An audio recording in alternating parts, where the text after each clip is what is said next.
does Dave Filoni know how to tell any other type of story?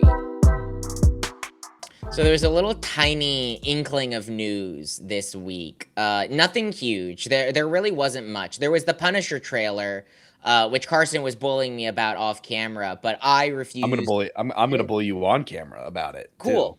I refuse to watch it because I am still catching up on like the entire Netflix Marvel universe. And so I try to avoid as much content from that as I can because I'm not caught up yet. My goal is to be caught up by the time the Punisher special releases. But I'm not going to watch the Punisher trailer or like the Punisher special trailer if I haven't caught up on any of the Marvel Netflix universe. So yeah. So we can't really talk about that. There's another Mortal Kombat trailer. I don't want to watch it mainly because I don't like watching second trailers. That's just like a thing. I watch the first trailer and a teaser trailer and that's it.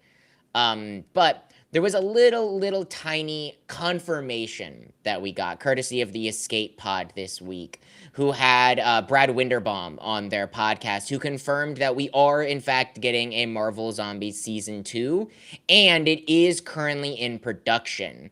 They've already started animating it, and I know Carson wasn't. I still think Carson needs to rewatch Marvel Zombies. He was way too hard on Marvel Zombies when we reviewed it, and I think that he would enjoy it way more if he didn't watch it while already angry, because that was your problem. You watched Marvel Zombies while angry and Why didn't was I like. angry? What was the reason I was angry about? I have no idea, but I know for a fact that you did not like it as much as you should have because you watched it while you were angry I and mean, you my picked it a lot. my reasons were valid.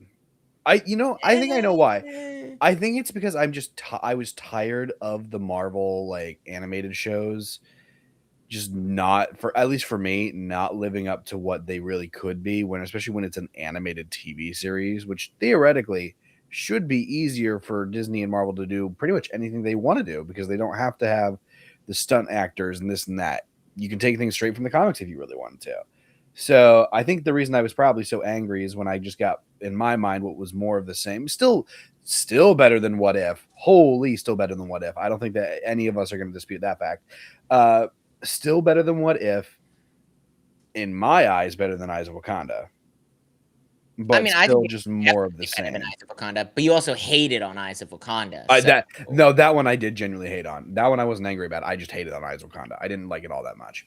Um, I mean, like the animation's fun. I just think that as far as writing goes, it's just not that great in my mind. So I guess if you're announcing a season 2, that's great. Here's my one tidbit and note that I'll say.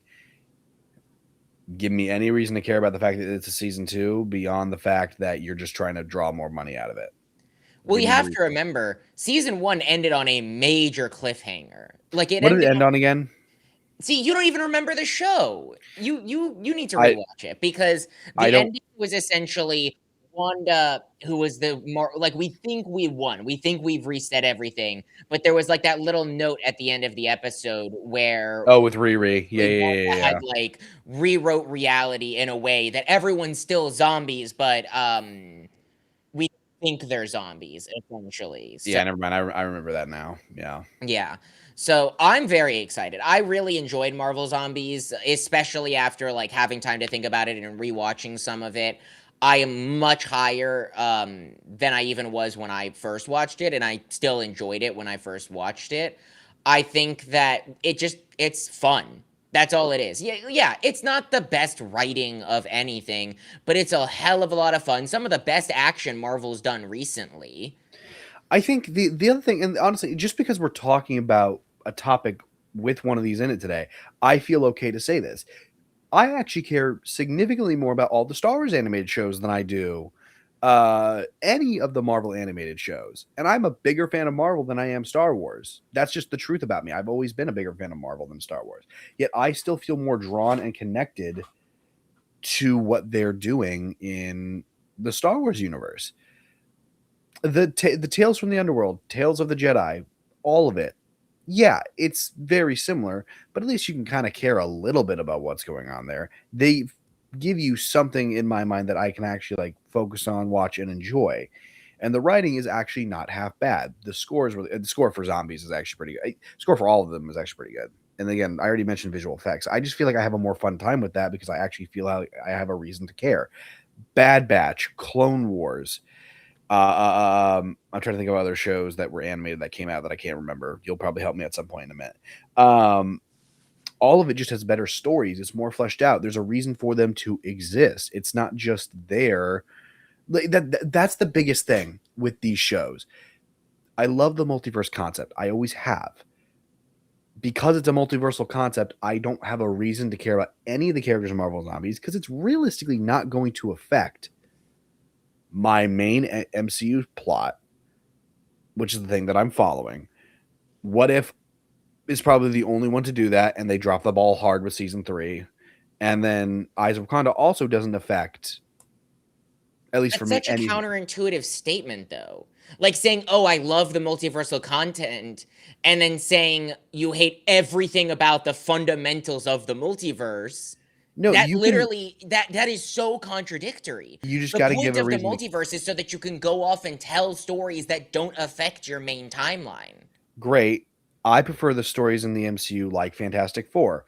To a lesser degree, Multiverse of Madness. I don't think Multiverse of Madness is a slam dunk by any means, but I certainly enjoy it. And I actually enjoyed what they did with the Multiverse in that movie. No Way Home, Fantastic Four. These are all films that impact the main plot line in some way, somehow. They're actually going to exist. That's multiversal. That counts. That's what I love about it. I love the concept of What If, and I think the Watcher as a character did need to be fleshed out because at some point we obviously know the Watcher is going to be a part of probably Doomsday in some regard. Not a big character, but he will be a part of it in some regard. I think that's a just easy thing to say. The other shows don't have the same thing that those other films or projects have because they don't impact anything. They're just stories from the multiverse. The other things are stories from the multiverse, but they at least impact the greater of the MCU. Again, What If's the only exception from that because of the Watcher. I don't know. I think that, like, yes, I agree. What If season 2 and especially What If season 3, they just hit the mark. I thought season 1 was fine. It had a Yeah, lot of good still was episodes in it, fine. but that's also because even though they did have a through line, I felt like the through line was a lot more contained and fun than the Yeah, through line of season 2 and season 3, which just felt unnecessary and bogged down the pacing of your actual individual stories. That yeah, some of them were fun, but some of them also just kind of felt lazy. yeah. With Eyes of Wakanda, I really enjoyed Eyes of Wakanda. I thought it was really fun. I thought it was an interesting concept that did tie into the main timeline. That was kind of a big thing with it towards the end, where you have the axe that turns out to be the one that Killmonger steals in the Black Panther movies that leads into that entire movie. So it did affect the main timeline, just not in a major way. I mean, honestly, it affected the main timeline as much as Fantastic Four did in their movie. The only thing that it affected was technically a post-credit scene from Thunderbolts. So in reality, they both Richards. affected the timeline just about as much. I mean that, but also Franklin. I mean, Franklin is the pinnacle of what Doomsday is Yeah, going to be but about. I'm talking So about how they affected it in that movie, not what they will affect, but in that movie. Franklin, the yes, the Fantastic Four, we already know they're going to be a major player in Doomsday. We haven't seen that yet. I'm talking about in Fantastic Four, the only thing that they did was in Thunderbolts, and so it wasn't even in their movie, at least in yeah, terms of main timeline effectiveness. the Franklin Richards thing was in Fantastic Four. I guess it's how you look at it. Then No, it wasn't in the it didn't affect the main timeline there in is a that post movie, credit though. scene in which Doom comes to Franklin Richards. That does Yes. affect it. That means it is Technically affected. not. It will, but we don't see them in the main timeline until I'm talking about how it in that movie, not future stuff, in that movie affects the main timeline. It is self-contained, 100% self-contained until the end credit scene. And technically, that end credit scene, yes, we know it will because of Doomsday, but that could just be their like if we didn't already know that Doomsday was coming, my assumption wouldn't be that that's going to affect the main timeline. My assumption would be that it's just the next Fantastic Four movie. Is essentially the point that I'm getting at. I hear your point. We're clearly on two opposite sides of the coins of this. We both have two different viewpoints, It's like the immovable object meeting the unstoppable force. Two different I viewpoints, just both with valid things and logic. It just depends on how you look at it. I just don't Um, get how you can say like, "Oh, I love the multiversal concept," and then the second they do something that's multiversal, it has to affect the main timeline to be good. I think that's a BS argument. it's not no, it's not that it has to affect the main timeline. If you're fixated on that for my conversation, that's not what I'm getting at all. They need to give me something to care about. And I don't think they've done that with anything that they've done, except the things that are in the main timeline, because at least it has something that I do care about that's going to carry forward. Maybe those films have multiversal things that don't even like. I'm not saying about it. I love No Way Home. It is a cameo fest for a lot of it. Yes, it's multiversal, and I enjoy that, but it is a cameo fest. Multiverse of Madness is a cameo fest, but they do use the multiverse right to tell the respective stories that they're wanting to use. Parker learns a lesson with the other Peters, and he's fighting the other villains because they're of a thing that a mistake that he made. Strange is literally traveling through the multiverse, and we're setting up a version of the Illuminati, which probably will get rebuilt in 616 at some point. I don't think that's going to be the only version of the Illuminati that we're ever going to get. But at least those things give me something to care about. I care about that Strange. I care about that Peter Parker. I care about their respective journeys. Nothing in the animated shows have given me a reason to care or show that there is really that there has been given any intellectual thought into creating their stories beyond this is something that did happen, like the thing in Eyes of Wakanda, setting up the thing that Killmonger steals later. This is a thing that's here. Let's just tell a quick story about that. It's fun. The animation's great. You can have a fun time with it, but there's nothing to ride home about it. Unlike something that's in, like I said, the Star Wars universe, where you can really delve into it. There is very deep character connections that you can actually build from and stem from. It's just not the same. I Well, get that's look because at they're not multiversal. They're not right. comparing them is like comparing apples to oranges. Comparing a I multiverse to a main timeline is right. Nobody's done it, so it's kind of hard to compare it to anything. But that's the closest thing you can because it's the other big studio property that has animation storylines. I guess I mean, the closest DC's thing, done the it. closest, yeah, but Because, like, Young Justice, you have all I the forgot about DC Young animated Justice. Oh my god. movies. They Yeah, have but a ton I of. didn't. They're not treated as Elseworlds technically, but they are Elseworlds. They don't. None of them connect other than maybe to Sure. each other. Like Young Justice connects to Justice League and things like that. So Right, but DC has I done haven't it. I haven't seen a lot of those properties, so I can't compare it to that. I saw a little bit of Young Justice growing up. I didn't really watch the Justice League show. I knew they connected, but I've never seen any of it, so I can't go based off of that. I can't judge that. So I'm going to the only thing that I can, which is Star Wars. Again, no real hate to the Marvel animated shows. I'm not trying to make it seem like I have a hate for them.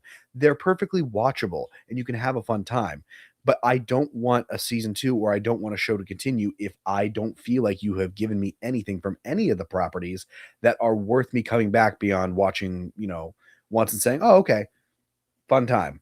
Because truthfully, and this is the truth, the animated stuff, if it wasn't for this podcast, probably never would have watched. Other than What If, because that I'd already watched that prior and I wanted to see that story to completion. I never would have watched Eyes of Wakanda if it wasn't for the podcast. I never would have watched Zombies. Actually, I probably would have watched Zombies. Zombies would have just in my own head been a cool concept, so I would have wanted to at least watch that. But like, there's just nothing, I guess, there. I've rambled on. I don't want to talk about it anymore. That's just kind of where I sit in it. You give me a season 2, great. Just give me justification for creating a season 2. That's all I ask. Yeah, I think we have the justification, and I just think you need to rewatch Marvel Zombies. I think there is a reason to care. I think they have good characters. I think they have fantastic action. I think the animation's great. Like I think there is a reason. But another thing that came out of that is they may or may not eventually make a She-Hulk season 2 as well, which that would be hilarious. Because Uh, apparently you can hate all you want, executive producer, the guy who runs the TV department at Marvel, Brad Winderbaum, confirmed it is the most watched Marvel television show in their history. More than Loki season 1, more than Loki season 2, more than X-Men 97, more than any other show. She-Hulk is their most watched show. So I know I just went on a 15-minute rant about the animated TV series. That being said, I take it all back. Give me the animated TV series. Don't give me a She-Hulk season 2. For the love of God, don't give me that. I don't hate that character by any means. I actually think they did Jennifer Walters exactly right as far as that TV show goes. I thought that they actually did depict her pretty well. Her show was just horrible with filler after filler episodes. That was the perfect season for a television series to be 6 episodes and not the 12 episodes it gave us. Give me something shorter. Don't fill it with so much filler. And it doesn't have to be this whole overarching plot. That's basically what the show was. But I don't want to sit there and watch 12 episodes of completely random nonsense. If you're going to do that, give me like 6 episodes and I can just say, hey, fun time, no harm, no foul. It didn't overstay its welcome. Was it 12 episodes? It was a longer series. I don't know if it was 12. It might have been 10. I was going to say, I definitely don't think it was 12. It was more than the standard. I know it was more than the standard. I also know it was more than 8, I think. No, it was 9. So technically it was 9. more than 8, but it was not 12. I was going to say, there's no way that show was 12 episodes. Well, 9 is still too long. Give me the 6-episode standard for that show. If you're going to lengthen a show, give me more Born Again, which I don't even know how many episodes that I think there might be 8 happening with Born Again. But give me more of Born Again. Give me more Moon Knight, Loki. I'm not saying I don't want those stories to overstay the welcome. I thought those were the perfect amount of time. But don't let She-Hulk be the thing that like overstays its welcome, especially if there's not a story that's like really gripping. It's just like a fun adventure, episodic adventure, one to the next with Jennifer Walters. Was She-Hulk one of those that came out in because I feel like She-Hulk, if I remember correctly, was one of those properties that released like either during or like right after the pandemic, right? Like that was one that was No, affected I mean, I guess by it the came out. pandemic, right? It came out in like very late 22, Yeah, like October. It came out in like October, September of 22. writing probably would have been around pandemic time. So like Yeah, I would be interested. I'm not the biggest fan of She-Hulk. I don't hate everything that they've done. I thought there was some fun to be had. It's just not great. I don't think it came together very well. I would, however, be pretty interested to see what they could do with the concept and the character in a regular production, not having to worry about pandemic or anything like that, and see if they can sure. actually make something out of it. I'm not Well, saying again, I want it, yeah. but I wouldn't hate to have it. Well, and again, that's what I was talking about. Where it's like I don't hate the character. If the character comes back, that's fine. I'm not going to be floored by it by any means. She's not an A+ Marvel character in my mind, but she certainly was like a fun addition and could certainly add some comedy and levity into like Doomsday or whatever. I mean, I actually said this after the show came out. Put She-Hulk and Deadpool in a room together. Have a scene of just them both breaking the fourth wall together. I think that would be really fun, just for the Marvel fans. But no, I take everything back what I said about the animated shows. Please give me more of that because I don't want more of She-Hulk. I did not like She-Hulk at all.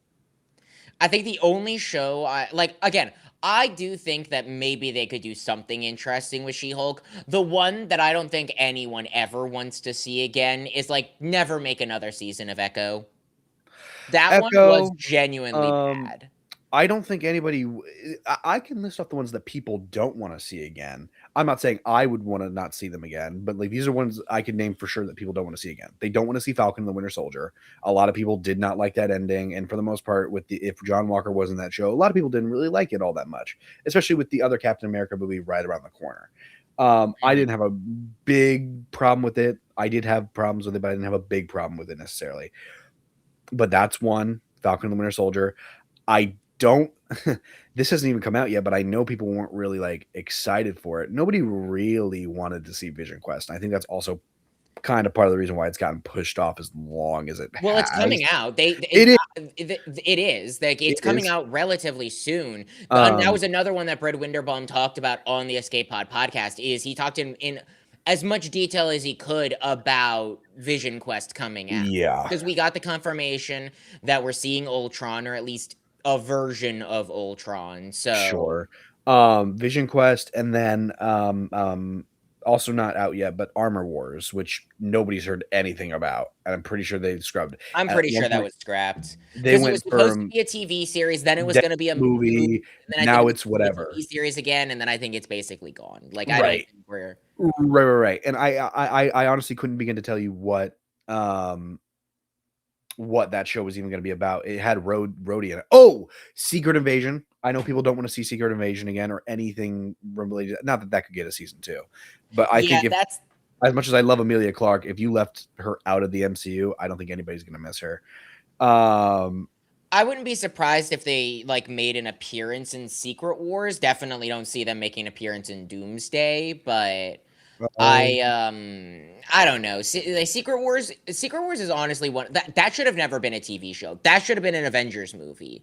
Like the fact that they took the concept of Secret Wars, which is a big like monumental event in the MCU, like an Avengers level threat storyline, and allocated it what 6, 8, 9 episodes of a television show on Disney Plus. That right, was ridiculous, in my opinion. Like, that never should have been allowed to happen, and I don't understand why they didn't. Like, instead of Kang Dynasty, do the Scrolls. The Scrolls are more well known than Kang the Conqueror is. Like, I know who Kang is from the comics, but a lot of people don't. I feel like the Scrolls are more well known, especially since we'd already seen them in Captain Marvel. So people already had an introduction to the concept of the Scrolls. right. Yeah, Falcon, Winter Soldier, obviously Armor Wars, and the other one that I said, Vision Quest. Nobody really wants to see Vision Quest. I think. Uh, I we, disagree. I very much no, want I to want to see see it. I this. think people probably don't. Um, I actually do, but I have heard a lot of people say it. I don't think a lot of people were a big fan of Ironheart, so I don't think people would really want to see Ironheart again I in know a both of us TV show. enjoyed it for what I it enjoyed it. was, but Well, I I thought it was a agree. different. I thought it was a different thing. You mentioned Echo, Secret Invasion, and then I Miss Marvel.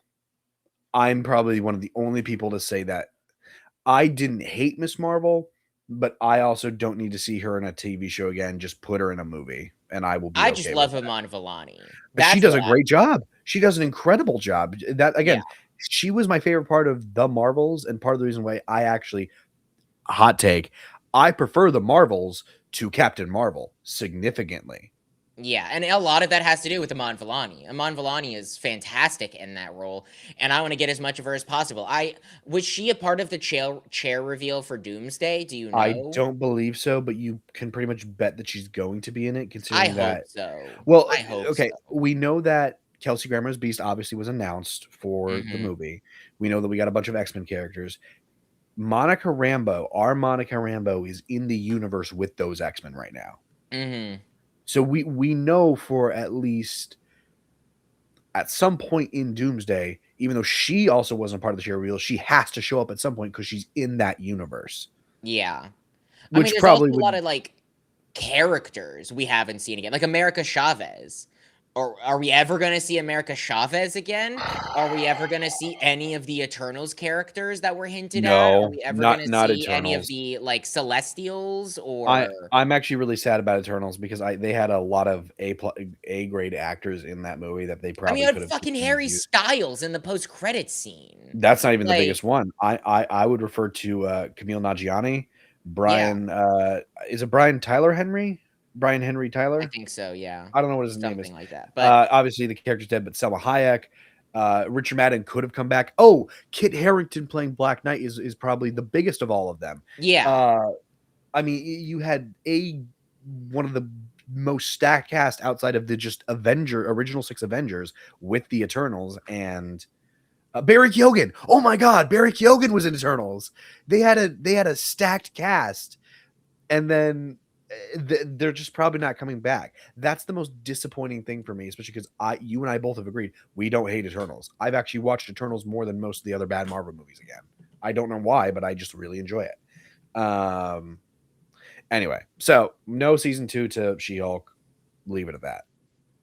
Yeah, I don't know. I would be interested to see a season 2 of She-Hulk, but We have a few other episodes and seasons of television to talk about this week because what's up, Nimrods? It's your boys back with another episode of the Nerdy Nimrods podcast, the only podcast on the internet where your two favorite Nimrods talk all things nerdy. I'm your host for today's episode, Brandon, aka Parrotfish, here with my forever co-host, Carson, aka Juggernaut.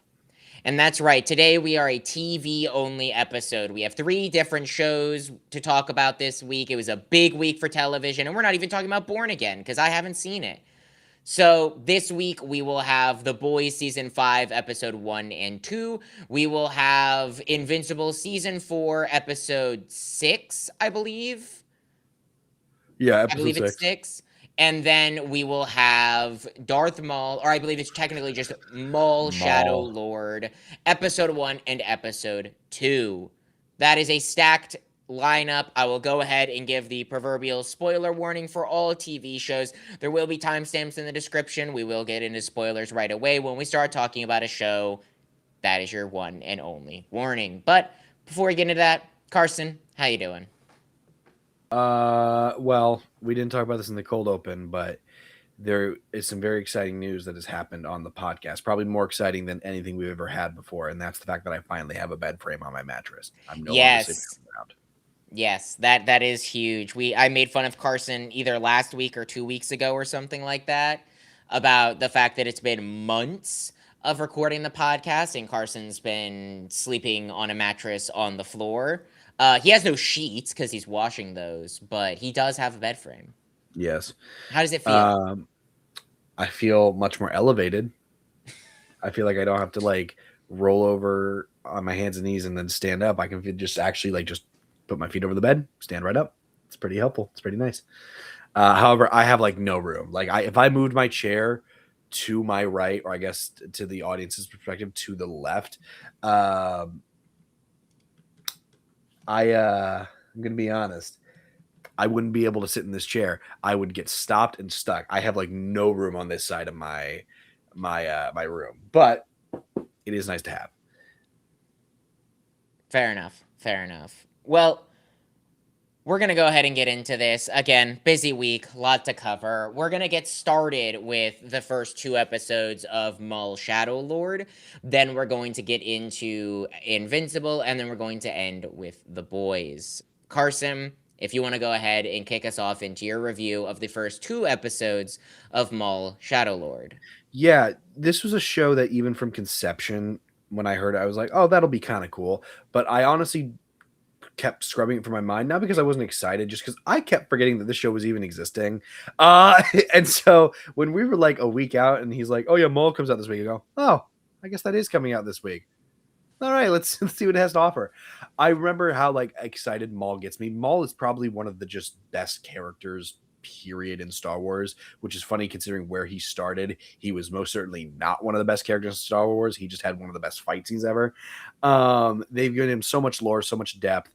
And heading into the show, I was actually kind of very excited, especially because, Clone Wars level writing, Dave Filoni, what could go wrong here? He's a master at his craft. And he has crafted a very, very Star Wars feeling world here.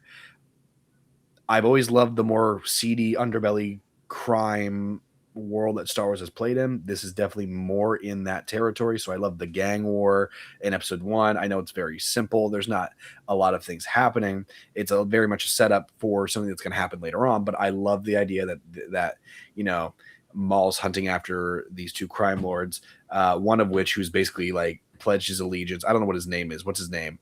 What's his name? Vario, who pledged his allegiance basically to Maul and then broke his oath, and now Maul's hunting after him. It's all very well done. Maul's not treated like the typical Sith Lord anymore, which I very much appreciate. Like he's still that dominant force, but you do feel like this is just a different character from what he was obviously earlier. Obviously he is, but I don't know. There's just a lot that the show has offered off the bat that I feel like I can just bite, chomp, and eat and have a pretty good time with. Some of the characters are fun. The animation's gorgeous. Like right out of the gate, the first shot of somebody shooting something, I think it was like a mine or whatever, just looked really good. And I was actually just appalled by it. It looks good here. No complaints about that. And like I said, the writing is pretty good. Dave Filoni does a good job. I like the direction they're taking the show. We'll get into it more. Fair enough. Maul Shadowlord is a lot of fun. It looks gorgeous. It's probably my favorite animation style that they've done so far for Star Wars, and that's saying a lot. The depth that they add in the texture to the lightsaber, and specifically to the blaster bolt, is really felt. It feels gritty and underworld. Like, again, there's a literal texture to everything that we don't really get in even Rebels or Clone Wars or Bad Batch or any of the animated shows that they've done, that I really feel like enhances the gritty underbelly of Maul's world that he's in. This is a very simple story. It's a revenge tale. Maul got screwed over. He wants revenge. We meet Jedi along the way, which I'm curious to see how they play with that. I have mixed feelings about including a Jedi because I was really hoping this would just be a straight, seedy underbelly revenge tale. Throwing a Jedi or two in the mix, I don't hate it. I don't love it. I think it's just going to have to grow on me because I hate that every single story needs a Jedi. But at the same time, how else do you defeat Maul without a Jedi? I don't know. You're not even really defeating Maul in this series. This is just, we know where Maul's story ends, and it's not here. So it'll still be fun to see him go on his revenge tale, become the underworld boss that we know him to be. I think that the voice acting is so strong. Like, Sam Witwer he is Darth Maul. Like, he is phenomenal. He sounds so raspy and deep and just terrifying, but the entire voice cast does a really good job. I think all the voices fit so well together, and I'm just really excited to see where this journey goes. I don't know if it's gonna keep the pace that it's going. We're gonna get, I believe, 2 episodes a week until May the 4th. So hopefully they can just boom, boom, boom, boom, boom, and it just keeps straight with the story. Because I know the biggest problem most people have with the animated series is when they throw filler in there and we kind of divulge from the major plot lines. I think that this probably won't do that. This feels like a story that's going to be, we know where we're going to get there. And yeah, there'll be side quests, but all the side quests will tie together for the main goal of Maul getting revenge and raising to the occasion. So I'm super excited to see. I enjoyed the first 2 episodes way more than I expected to, but also it's not like the best thing Star Wars has produced, even in the last 3 years. I'd agree with that. This is the special case about this show is the fact that this is the closest thing that we're going to get to another Andor type show in the sense of the stakes, because our lead character is somebody where we know where their story is going to end up. And unlike True. Andor, where, obviously it's not going to pick up exactly where Rogue One started, this film is not going to pick up where we find him in Rebels, but we're going to get to see to the point to where he was in Solo.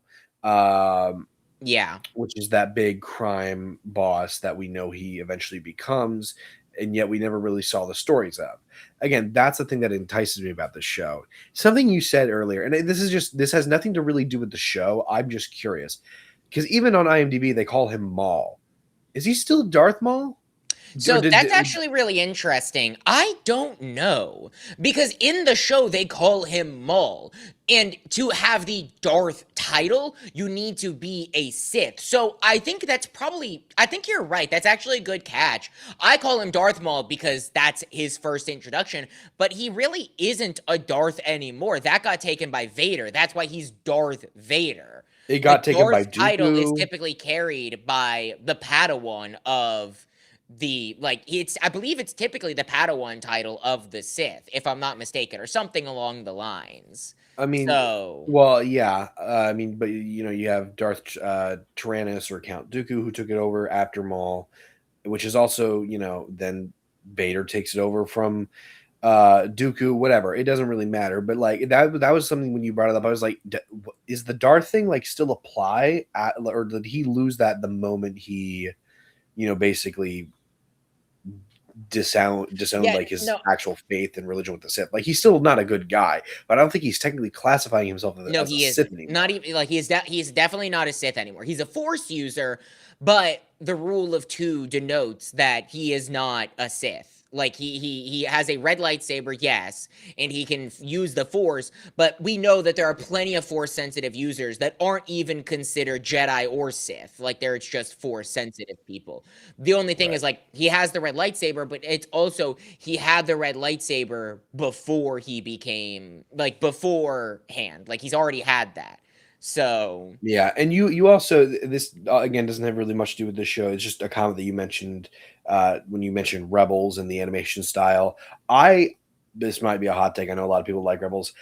I didn't really like the animation style of Rebels all that much. I thought it was a little. Maybe it's just because I was so used to the Clone Wars and I liked the Clone Wars style more. I just didn't really enjoy the Rebels animation style all that much. I thought it was very a little overly cartoony for my taste. I I guess if think that makes that's fair. sense. I feel like it felt too clean. That's probably what I'm going for more. It Not felt cartoony, just like clean. action figures. It felt like Yeah. action figures to a degree. I think it was high quality, but Yes. also it felt kinda clean and not really there's not a lot of depth to the animation in Rebels. I feel like Bad Batch was the first one that really felt, like, gritty and had some depth to it, and then I think Oh, yeah. Maul is kind of the first super refined version of that, and I feel like it's needed. Like, I enjoy the Clone Wars animation style and I enjoy the Rebel style to a degree, but I think that again, for the seedy, gritty underbelly feeling that we're going for, you need to be a little looser with your lightsaber. I mean, his lightsaber leaves a path. There isn't just a clean strike with a lightsaber. There is a path that follows the lightsaber. The blaster bolts aren't just one clean cylinder. There's some like extra energy to them and it just adds and enhances the feeling of the show. Right. Right. Um, yeah, no, I completely agree with that. But you mentioned the voice acting. Yeah, Sam Witwer does a good job here. This could potentially be because I don't see another project coming up that it would have him in it. This could potentially be his last time voicing Maul for at least a good long while I because we could see don't. this being the last time we see Maul in a non-comic book format or book format. I don't want to say forever, but like what else are we going to tell? We know the beginning of his story and we know the end of his story and we know a lot of the in between. Yeah, and I think he does a great job here with the voice acting. If I had any complaint about anything in this show, and again, it's only been 2 episodes, so it could be changed. It probably won't. Some of Maul's followers, I do wish we could understand the relationship more between Maul and his, I guess, crew of followers. I don't know what you want to call them exactly. I wish we His would have a gang, his gang. the I wish we could get a little Mandalorians. bit more of a relationship between all of them right out of the gate, just so that it didn't seem like again it could be solved. I don't think it will be. It's not like important, but like I I was going to feel say, I like don't think it matters all that much. I like think even they're even just even if it, cronies. but like even if it's like they're with them out of fear, like showing that you can show that simply when Maul walks in a room. I just wanted something like that. I think to kind of really help set the tone. Um, I love the idea, and I still don't fully understand her character, so you might even have to explain it to me. I don't even remember her name really all that much. But the what race is she? She's the pink girl with the alien. I don't know what you call it. Do you know what race that is in Star Wars? Not off the top of my head, no. Okay, I I'm don't not know. an expert. That kind of threw my expectations for what the show was possibly going to do out of the window whenever we actually built a pre-established connection with those two characters. I thought it was going to be something as simple as, oh shoot, she's seen my face. I don't want anybody to know that I've been here. I'm going to take her with me. And I figured she was just going to be there. The fact that she knows who Maul is makes me go, oh, I was not expecting that. Well, That's going to be an interesting twist. this has been a topic of conversation on the internet recently of how do you feel about the concept that we've added two more survivors to Order 66? It feels like every time we get a new show that takes place in this time period, we add more Jedi that have survived Order 66. And that's kind of got a lot of people going back and forth. I don't want to say there's a bunch of like hatred for it, but it is the concept of like Order 66 was supposed to take out most of the Jedi. Now, we already knew, even when Order 66 happened, that not every Jedi was killed. But now it feels like every single time we want to introduce a Jedi, that means that it's more Jedi that survived Order 66. Well, I think you have to kind of expect that. Like, if people get upset about that, I want you to think about this for a minute. They are clone troopers, and yeah, they did some damage, But you gotta expect that there are some Jedi, some Padawans, a lot of them that are gonna get out. Hell, that's the whole point of what the Inquisitor characters are there for, is to hunt down remaining Jedi to finally finish the Order. You're not gonna execute Order 66 and eliminate all of them. You can eliminate most of them, but you're not gonna eliminate all of them because it's just not possible. There are a ton of Jedi. They can use the Force. There is a more logical decree that you're going to be able to escape the clone troopers. Order 66 was a massacre, yes, but it's not absolute in destroying all of the Jedi. I think anybody who believes that is actually insane. The only reason we should have believed that is because that's what Revenge of the Sith kind of built up in saying, oh, Yoda and Obi-Wan were the only two survivors of Order 66. That was the only time we ever would have had it. But now we've got Well, books and shows and things that have branched out of that lore, and it kind of makes sense. Why would they be the only two to survive? There clearly have to be more.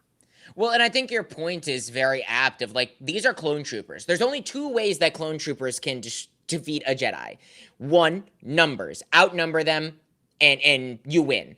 Two, the element of surprise. And we see both of those in Order 66 in the movies. That's really the only way that we see it. Yoda senses that the clones are going to betray him, and that's how he survives, because he's fucking Yoda.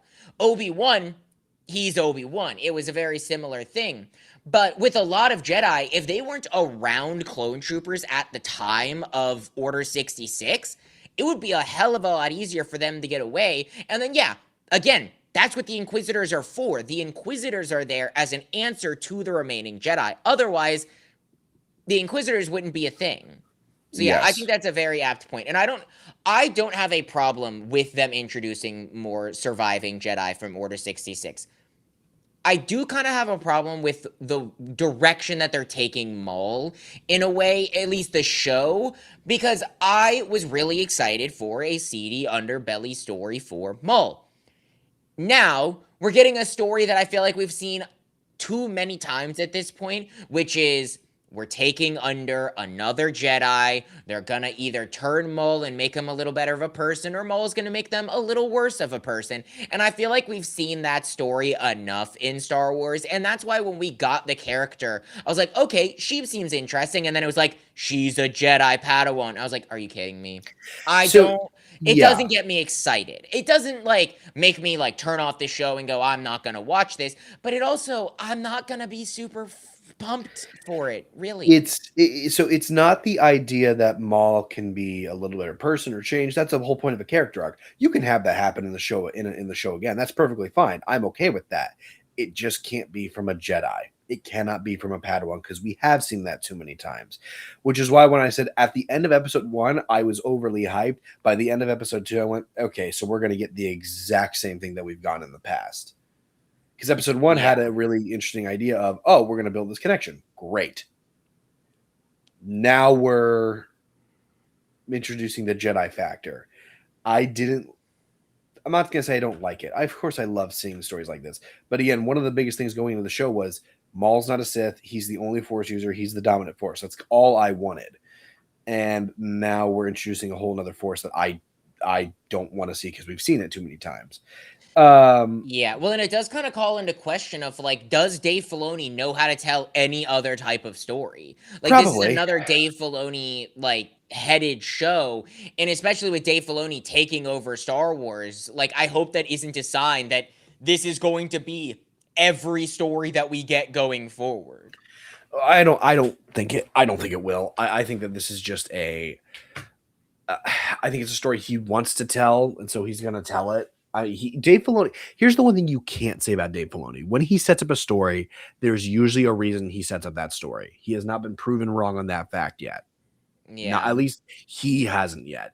So I'm willing to let this ride out and see if anything does change different. If not, fine, then I'll be proven wrong. He set up a story even though it's been done before. And again, you can do a story that's been done before. You just got to make it better than you got to make it better than the one that came before it, or you got to justify its reasoning for being around, which both are Yeah. still likely possible. I think we're just worn out about it right now because we've seen it so many times. Yeah, again, it's one of those things where like I'm still very excited. I think the animation is more than enough to make me want to come back. Same with Sam's performance. I think all of that is so like I want to come back. I just wish that it was just a revenge story. Like throwing a Jedi in there was just not my favorite thing in the world, and if they pay it off well, I'm here for it and I'm going to enjoy it. And I want them to prove me wrong. I want there to be a reason that I am excited for them introducing a Jedi Padawan to work with Maul or to work against Maul or what have you. I actually, a little thing that we haven't talked about yet, I really like the police thing that's going on right now. I I think do too. that I was getting ready actually to is say a that. really good counterforce to Maul, because here's the thing. Maul is doing evil things, but like it's kind of, I don't want to say a victimless crime, but he's kind of helping the police force in a way where he's taking down the crime syndicates that the police force would want to take down, which does introduce as well. It's very clear that the police force is well aware of all of the syndicates and all of the crime going on, and they kind of just let it happen. Like if It people get hurt or if there's murders or stuff like that, they'll step in. But like that was a casual conversation with the police chief that he had with one of the crime bosses of his planet. Well, that's what I love about the police. I don't know what the character's name is. I'm trying to look. Most It's of our not characters Scorn. are unnamed. I think he's Is it one. Scorn? He's named, but is he Scorn or is he Officer Reb? I think it would be a Scorn, maybe. No, I think it would probably be Officer Reb. I don't know. I'm looking at this. I really have no idea. Point being, the thing with that character is that obviously, if he was following protocol, he would call the Empire. Yeah, but he If he doesn't was, want to. he doesn't want to because he wants to do this himself. We haven't seen here's the thing, and I feel like we will. We haven't seen a real justified reason for why he hasn't called the Empire, why he wants to handle this himself. I'm not saying he has to have a connection to Maul by any means, but like maybe he's fed up with crime not being dealt with or this or that or whatever. We'll get some sort of justified reason at some point. I think there was like an offhanded comment about it, but I don't think, I mean, we haven't really explored it all that much, but it was kind of the like, I want to handle this myself. I don't want to trust the Empire with this. Like there's a little bit of distrust with the Empire that I'm sensing with him. I'm not saying he's like full-blown rebel, raha, screw the Empire, but I sensed a little bit of like, I don't trust them. I don't really like them. I want That to just keep this under wraps for yeah, now because we don't know what's actually going on. that's where I would lean towards with it. At the very least, that's where I would lean towards with it. But he has a very interesting plot, and he's going to be a very nice foil to Maul at the end of the day, assuming that we don't go the route of it's this girl that is going to end up facing Maul, if that makes sense. Yeah, or her master, which is the frog dude who's definitely unnamed. So, Yes, who will probably die at some point in this show because we oh, need a absolutely. master Un who's old to die Unfortunately, at some he is point. very likely to die. Um, he's gonna Close try enough. and save her, but Close enough. Welcome back, Obi-Wan Kenobi. Uh, he's going to die in some way, some form. Obi-Wan Frognobi. Yeah, but the animation style is really good. Again, the setup they're taking the show is interesting. Again, I don't necessarily like the Jedi aspect of it. I do like what they're doing with him being on revenge against Vario, and now Vario is kind of like pleading for his life instead of like, I'll serve you, I'll do this, I got connections, I can get you to these people who Maul kind of also wants to take over. Because what I think the people we know as the audience, because eventually he ends up as the big crime lord of everybody, what they don't know is Maul isn't just on a revenge quest, he's trying to literally take over everything. So if Yeah, he can get anybody to what like, he views as his. if he can do that by using Vario to get there, he's gonna do it. Yeah. Which is again something we know as the audience member. The characters themselves don't know, I guess, technically yet. Yeah. No, I've enjoyed Maul so far. I am excited to see where we go. I don't know if it's going to be my favorite thing they've ever done, but I don't think it's going to be bad. Like what we've seen so far is super exciting, and God, the lightsaber moves. Maul is probably my favorite when it comes to lightsaber combat. Like It's the double blade. Obviously, I think that just adds so much. But man, even when he's taking down the officers in the hallways and stuff like that, like he is brutal with it. And I Yeah. really like his style of combat. He has no bars just slaughtering people in any way possible. He's not a Yeah. Sith, he's not a Jedi. He'll just do what he wants with a Yep. lightsaber and the Yep. Force. Yep. So, Agreed. yeah, I'm excited to see where this goes. Anything else you want to touch on before we move on? Let's just get to Invincible so I can talk about this. Okay. Invincible or Boys, one of the two. I'll let No, no, you no. pick. We're gonna end with the boys because it's 2 episodes and it's like 2 hours worth of content or something like that. So we'll end with the boys. But Carson, go ahead and kick us off into your Invincible review for this week. Episode 6 is definitely a big Oliver Omni-Man episode, obviously. It's dealing a lot with the fallout of their relationship because we haven't seen that yet this season. So we're going to get a lot more of, you know, Nolan trying to come back to his relationship with Oliver. Oliver being stubborn, like, well, you left me, you abandoned me, you didn't want me. I heard what you said about my mother, whatever. Like, you're too late to fix anything. Those moments are great. It's really good. Obviously, Mark's not a part of this episode, which is kind of a big, I think, hindrance for me. Yeah, he needs time to heal, and I get that. But like, we really need to get back to the main plot. We can't keep meandering, even if it is a really good character building episode for those two specifically. Alan is also in this episode. It's a lot of setup. It's pretty much it. And then I'm trying to think of other things that like happened in this episode. Like again, the biggest things that did happen were in fact okay, we need to give Mark time to heal. Hey, let's train because you don't know how to really fight all that well, Oliver. Those were the biggest things and the biggest points. We don't even get anything. You're forgetting quite a few things that happened in this episode. What happened Like this episode? the Then? entire war starting and the Oh, that's planet right. getting bombed and finding out who the trade. Did you watch the episode, Carson, or did you watch clips on TikTok? No, I swear to God, I watched the episode. I even told Brandon prior to this podcast because I did watch this episode the day it came out. I completely have just like forgotten a good portion of what this episode was, which honestly is a bad thing. You really shouldn't forget, especially when you just watched it the week before. You really shouldn't forget what happens. God, I forgot. Okay, so yes, the war starts, which thank God, we're at least gonna get that not that resoluted by the end of the series, but we're gonna get something that's gonna help kind of, I guess. This is not gonna. This is gonna start the war. This war ain't ending this season. I think we can all agree on that. Again, I don't know.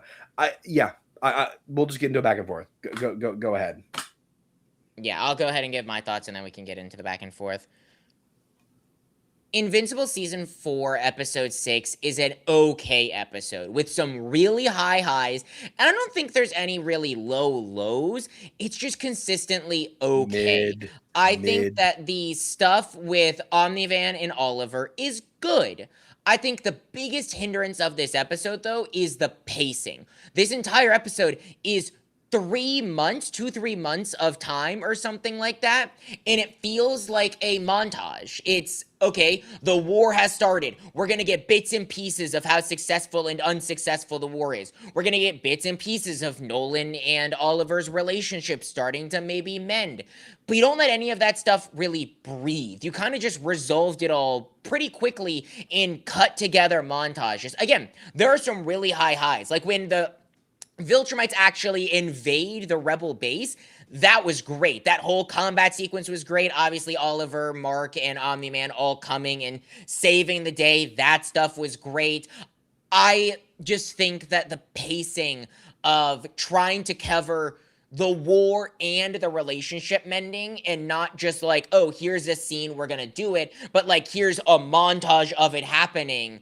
I just wasn't a big fan of that. I feel like we could have done one episode of Oliver and Omni-Man and one episode of The War. I feel like that would have been way better and I felt would say a lot more consequential. I just think that with what we've gotten, none of it's bad. It's just, again, this is just not my favorite season. And with only 2 episodes left, I don't see that super changing. Like, I want more out of what we're getting here, and we're just not getting it. Again, when the highs are high, they're really, really high. We're just not hitting anything that is season 1, season 3 levels of like, oh my god, this is incredible. Like, we've have Thrag now, but also we blew up their ship in 2 seconds and made them run off scared. And now, okay, maybe the next 2 episodes are going to be us invading Viltrum. That's probably going to be absolute cinema and peak. But the journey we've taken to get there, it's just been fine. Well, and again, sorry, not to yawn. This is a big setup season, and I think it's very, very clear that it is. I agree with you about the pacing. Actually, when you said that, that made a lot more sense. And that was kind of what I was getting across here. Well, and I feel like that's probably why you don't remember a lot of what happened in this episode, because it just was because it's just weirdly okay. paced. It's mid. It's okay. You only remember the big moments, except for whatever reason, me forgetting that the war started. That's a little stupid. Which, now that you say that, I do completely remember that happening. But everything else was just so incredibly mid that it's just like, okay, I don't really remember, much beyond this. But like, I remember the conversation Nolan and Oliver had with one another. I remember. I do remember the war starting. I remember Alan. That was the only joke I do remember, is they're playing video games, sitting there. It was like, we should do something about that, right? Maybe after this next game. Actually, that'd be very irresponsible of us. Let's get out there. I'm like, okay, all right. That's a little funny. That's totally something Alan would do. Like, I remember moments like that, but overall, this episode is just so exceptionally mid. And it's not like, I'm not even talking about mid on the same level of the episode 4, where it literally had nothing to do with the overarching plot. It's just there for filler's sake. I think another thing that this actually would have made the time jump feel a little bit better. I wish we would have gotten stuff on Earth. No, I disagree. Disagree. Here's why. I wish we would have gotten a little bit more of Eve, and we could have seen time passing. She's worried about Mark, has no connection with Mark, communication with Mark, and every day she grows more and more pregnant. Until eventually, when Mark does come back, that would have actually been, I'm not saying it would have been I would have obviously wanted to see that in its own episode, but it would have helped show the passage of time better, and we could have just gotten a few glimpses of things that were happening on Earth while this was happening. Because when we come back to Earth, we're just going to be thrust right back into it with what is going to be probably a bit. The reason I disagree with you is mainly because my biggest problem with the episode is that every major moment felt like a vignette. It felt like, let's cut to this standalone scene of thing happening with Oliver and Nolan, and then let's cut to montage of the war, and then let's cut back to scene of Oliver and Nolan, and then let's cut back to the war. And if we did cut to them, and cut to Earth, we would have had less time to cover what already felt like we didn't have enough time to cover. Again, everything we got was good. It was really just ruined by cut here, vignette. Cut here, vignette. Yeah. And again, you also, with the fact that this is happening over the course of months of time, it's like, we'll cut here. Okay, has a week passed? Has 2 weeks passed? We don't know. There's not much progress being had. The only way you really see a passage of time in any of this is them talking about winning the war and the facial hair of Omni-Man. Those are like the only 2 different ways you show. It's like they're winning the war more, and Omni-Man and Mark grow facial hair. That's pretty much it. And I feel like that's why I'm saying throw the Eve thing in there. Because here's the way I'm at it. If you're going to go into the vignette style of telling the story, which I get it, we can't take a whole nother season just for Mark to recover. We can't take a whole nother season just for this to happen or just for this to happen. But when you set that up in your story of Mark needs like 3 months to heal so he can get back in the fight or the war starting, you're going to need more time to do it. If you're going to go the vignette route, I'd rather you go all into it and just make it a big vignette. Because then I can at least scrub the episode off as, yeah, it's a really terrible episode, but at least it's consistent. At least it's progressing the story. The issue that they're bringing is that with the story they're trying to tell, you kind of have to rush through the main point because Mark is healing, and Yeah. that's a problem. Or you could just pivot from the story. You could just completely pivot from the story entirely and make it so that Mark doesn't have 3 months to heal. He only needs to heal 1 week. I get that's not as devastating from the conquest battle. I feel like that I like that there felt like there was consequence, like there was a long I period of I time. agree. If it would have been, oh, he only healed for a week, I would have hated that because then it would have felt no consequence to the fact that every single organ that has ever been in Mark's body got ripped out. Like we need some form of consequence to that. Right, then just if you're going to go that route and you only have that route to go down, feed more into the idea of it just being a vignette and just the passage of time, and you show things as they get worse. Maybe the war started they could change. Maybe it only started a month after Mark was healing, and we see this war going on for 2 months instead of just happening and they all come in to save the day. We kind of get that a little bit, but we could get a little bit more of it. There are things that you can do that I'm not saying make it exponentially better, but make it at least more bearable, if that makes sense. Yeah, I don't know. Another big, like, I guess call it complaint that I had, the power scaling in Invincible just keeps getting worse, in my opinion. I really don't like the direction that they're going with power scaling. Look, I get it. Mark was injured, so him being a little on the weaker end after just spending a few months healing, he's out of practice, he's out of training. When he comes back to help save the day, him being on the weaker side, totally okay. That Makes makes sense. sense. Omni-Man has been training and active and eating. Why could he not lift that ship by himself? We literally see Mark, who is weaker than Omni-Man, training and lifting like what? The weight of the sun or something like that, like 2 seasons ago? And then he can't lift one ship with the help of a bunch of people? You have the Betrayer there, who might even be stronger than Nolan, and you have all these different characters coming in, and they struggle to lift the ship. Okay, you Yeah. can make the argument they're a little worn out from fighting the Viltrumites. Yeah, that's fair. There's no way in hell the ship is that heavy.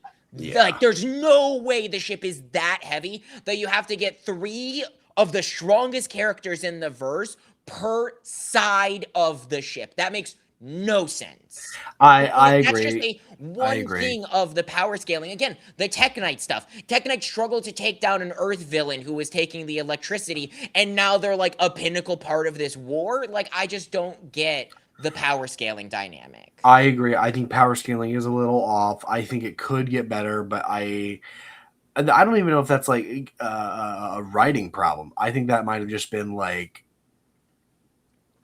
it could be. It might have been in the comics because this is for the most part a beat for beat. No, With no, there's a lot of changes. there are a I lot of haven't read changes. it, but there's a good amount of changes. So I don't know exactly, but this is definitely not like beat for beat. Like they have the freedom to make changes, and I just feel like if they are changing the power scaling, I think they're changing it bad. Now, I'm not one of those people that's like everything has to be power scaled perfectly. Oh, is Gojo as strong as Goku and all this bullshit? But when it comes to in-universe consistency with how strong your characters are, when you have Mark benching literal planets in Right. Cecil's basement, and Right. then Nolan, who's stronger and has been training and getting stronger with Oliver, not able to lift half of a Viltrum ship. Like, come Right. on, guys. There's no, and I've seen arguments online that it's like, we don't know what they're made of. It's Viltrumite metal. It could be. Shut the fuck up. It's bad What do you writing. mean? Don't try to defend it. It is. Don't defend it. They just weren't thinking it through clearly when they wrote it or animated it. One of the two, either one. More likely writing because you can't really animate unless you get writing. I like how it went through. Like this is the interesting thing with TV shows when they make a stupid decision, and this one specifically. How does it go through?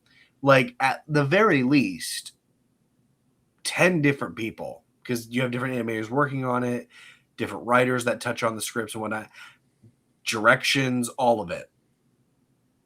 How does it not go through these people and not one of them go, is this possible? would Omni-Man not genuinely be able to lift up a ship when he's been the one training and Mark hasn't? When we've seen the Yeah, way that he trains, it's really funny how it goes through people, and all of them are like, yes, this makes logical sense. Let's put this in here.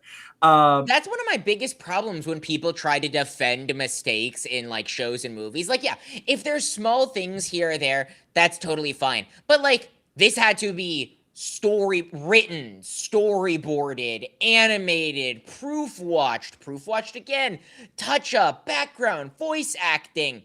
And Yeah, no one asked the question ever of, hey, isn't Omni-Man like one of the strongest Viltrumites known to man, and he can't lift half of a yeah, Viltrumite ship without the yeah. help of Alan and Omni-Man, or Alan and Mark and Oliver and Tech Knight and the Betrayer, and like, I don't know. I know that it sounds like oh, why are you complaining about this? But like, power scaling is very important for a superhero story in the Yes. sense of power consistency and how powerful your characters are. And if you make it to where Nolan isn't even strong enough to lift half of a Viltrumite ship by himself, but then you have Mark and him going and defeating Thrag most likely and 50 Viltrumites, Yeah. I need some consistency here, guys. Like, I completely agree with you. That makes logical sense to me. Um, Again, the only excuse I take in a moment like this is the excuse of I see the problem, I don't care. I know that's a stupid excuse and it's a way to write it off, but if you genuinely don't care about it, okay. It doesn't make it better for me, but if you don't yeah. care and you enjoy it, sure. I'm not gonna say Yeah. no to that.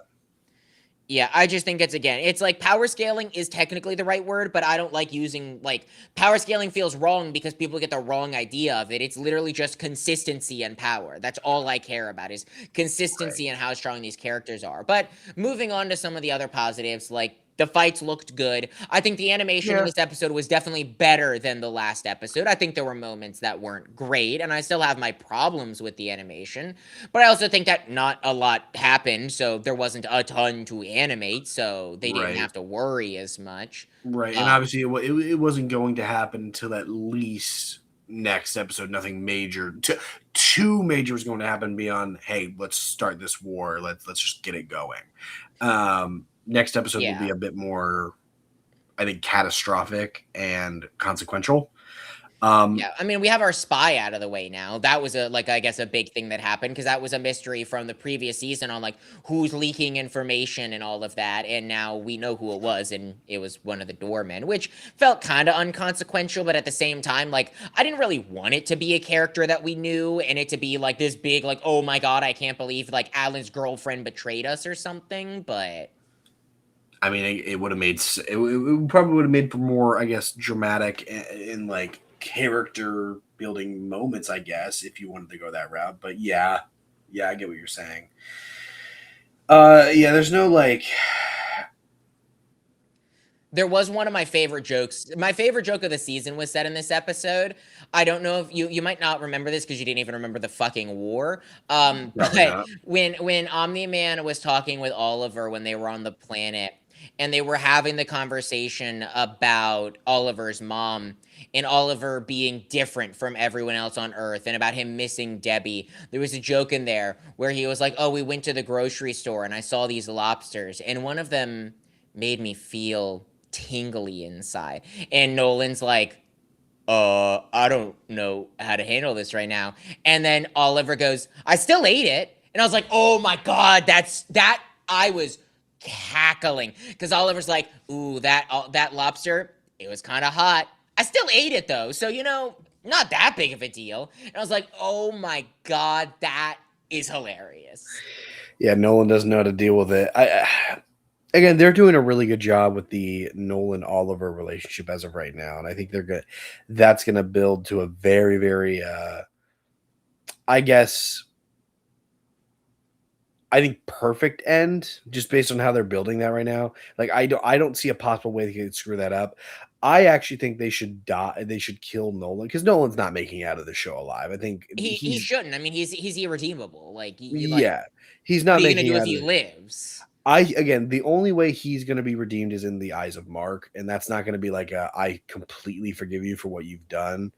but I once again accept you as my father, and I do care about you in some I regard. don't think that's gonna happen. I think Oliver is way more likely to, but Oliver also No. no, Oliver's way more likely to, especially based on what happened in this episode. Because like Oliver doesn't give a shit. Like Oliver wasn't there.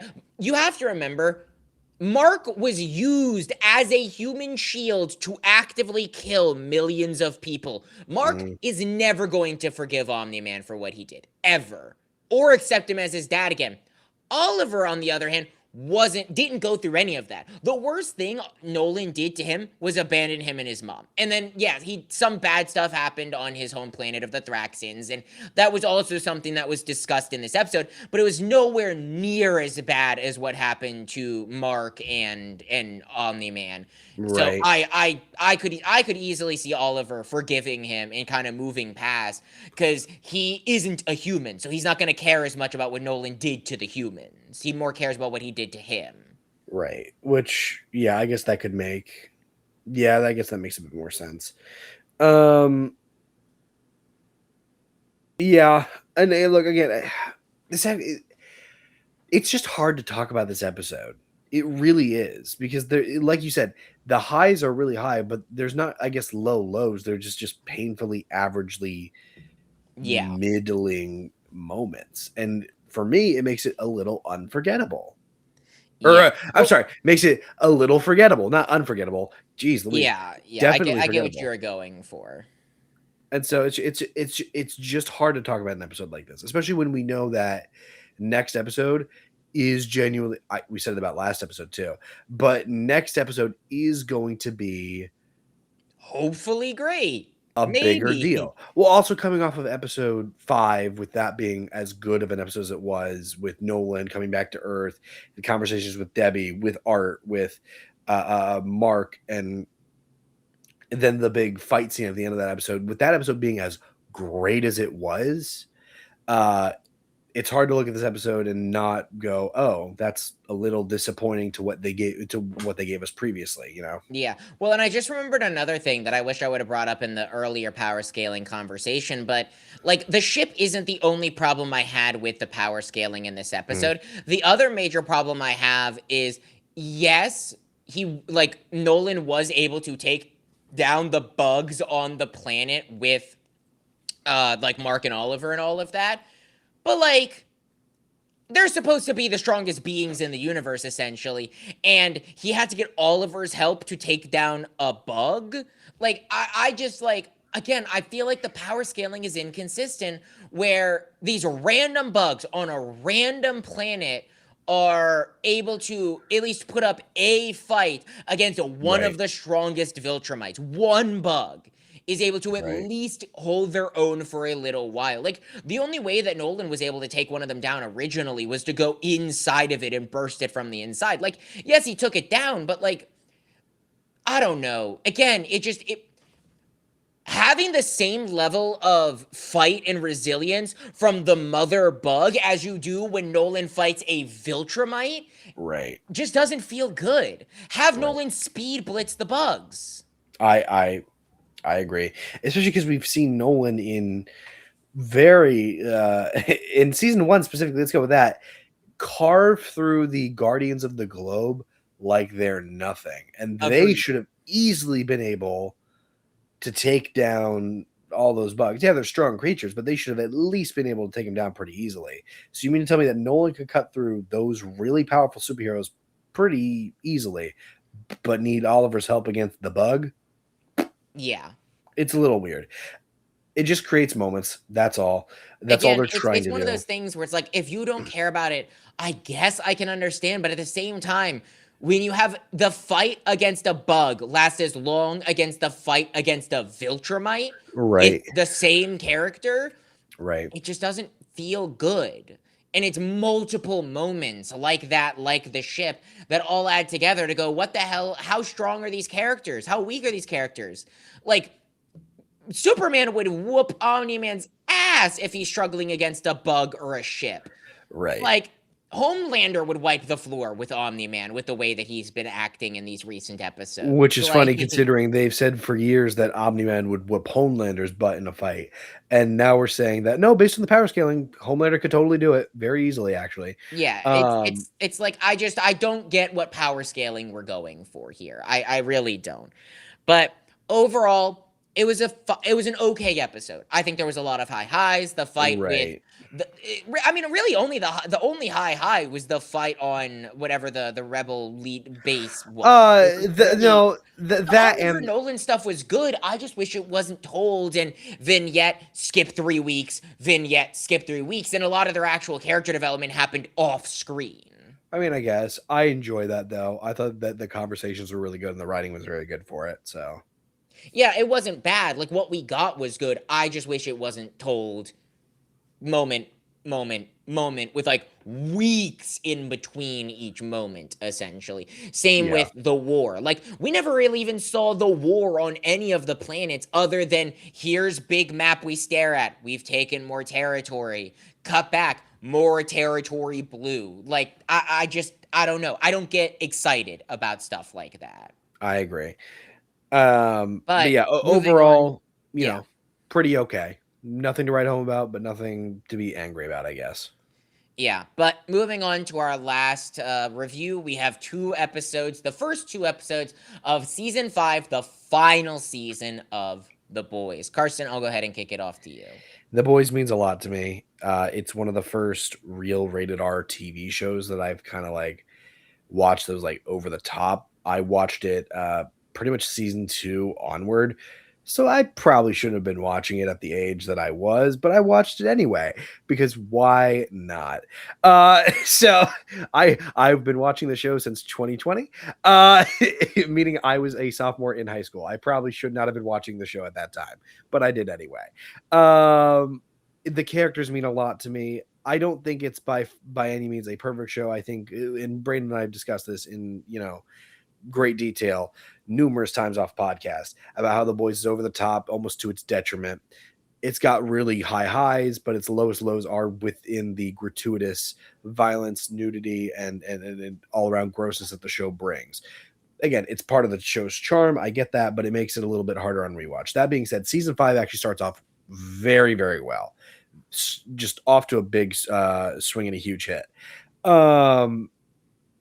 Episode 5 brings us back into the fold. We're basically a prison break episode, getting Huey, Mother's Milk, Frenchie, all out of the, I guess, what the Homelander concentration camp, Homelander correctional facility. I don't know exactly what I feel weird saying the camp, so I'm going to go with correctional facility because that sounds a little bit better. Even though it's exactly what I said the first time.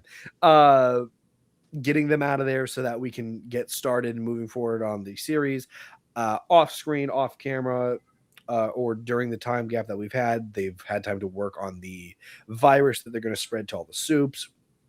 And so that kind of kicks it into full gear with episode 2 after episode 1, where it's basically like, all right, we got to test out this virus. How are we going to do this?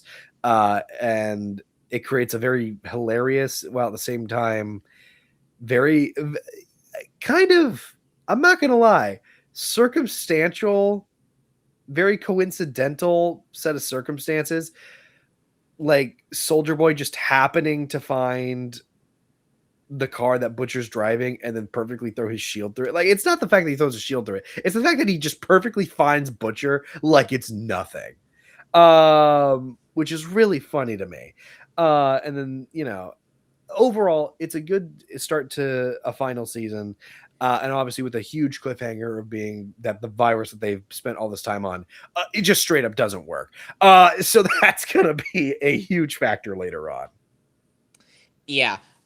The Boys season 5 is simply just more of The Boys. I do think that this is a very difficult season so far because it has some of my favorite moments in all of The Boys. The A-Train versus Homelander is easily top 3 moments in the entire series without question.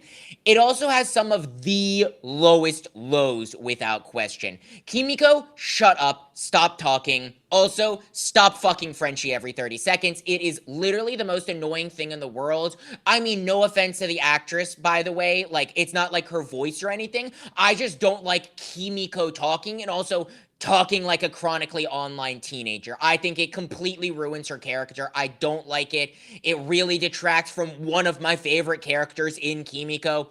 Her and Frenchie always being on top of each other after in season 3, the whole dialogue of, hey, this kiss feels kind of weird. We're kind of brother and sister. I view you as family too. Now they're literally fucking all the time.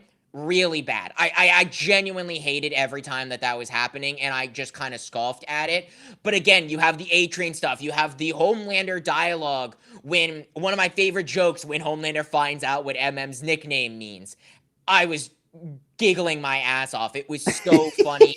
Homelander feels intimidating this season. I mean, his speech at the rally was intimidating. The way that they're able to use real world politics of deepfake and AI and trying to spin things. I think The Boys has always been really good about kind of taking bits and pieces of real world politics and real world fear that we all have about certain situations going on in the real world and implementing that pretty seamlessly. I do think they go a little too far with certain things, but that's always been The Boys, and that's why I'm not going to fault this season, because if I fault this season, I fault every season. And I've said before, I don't even know if it's been on podcast, but The Boys is not for me.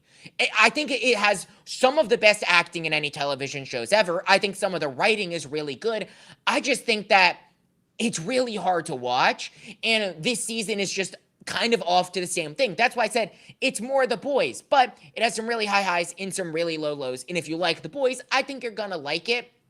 But if you're already not loving The Boys, it's just more of The Boys. Yeah, and unfortunately, The Boys is a show that's right up my alley because I love watching shows that are hard to watch because that means they're about to tackle a topic that is hard to watch and it's hard to view. It's part of the reason why the drama, which obviously we saw last week, 2 weeks ago. When did we watch the drama? I don't Last remember. week, I believe, yeah. I was a bit more intrigued with that movie, especially once its actual plot was revealed, because it was tackling a hard topic, and I was more so curious as to how they were going to do that.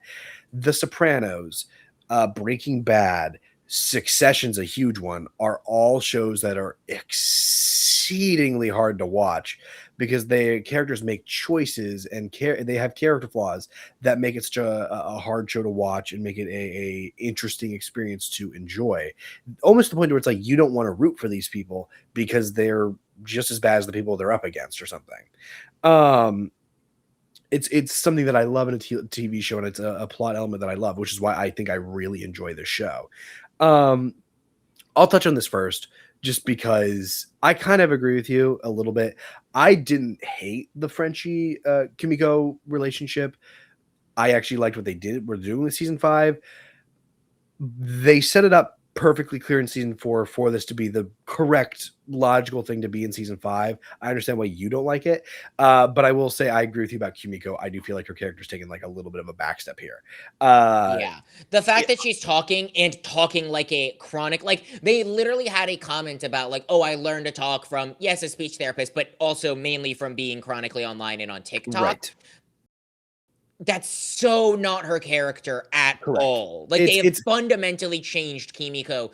And it wasn't even like they set the baseline for that in season 4. Like, yes, they did with the Frenchie Kimiko relationship. Right, but like, that's Frenchie Kimiko. That's not her character. That's different. Kimiko as a character feels literally nothing like she has felt in any other season. Correct, which is why I stand by what I said. The Frenchie Kimiko stuff still really good, and I'm actually in full support of it. I really enjoy it. Kimiko as a character, not so much. She is very much taking a backpedal.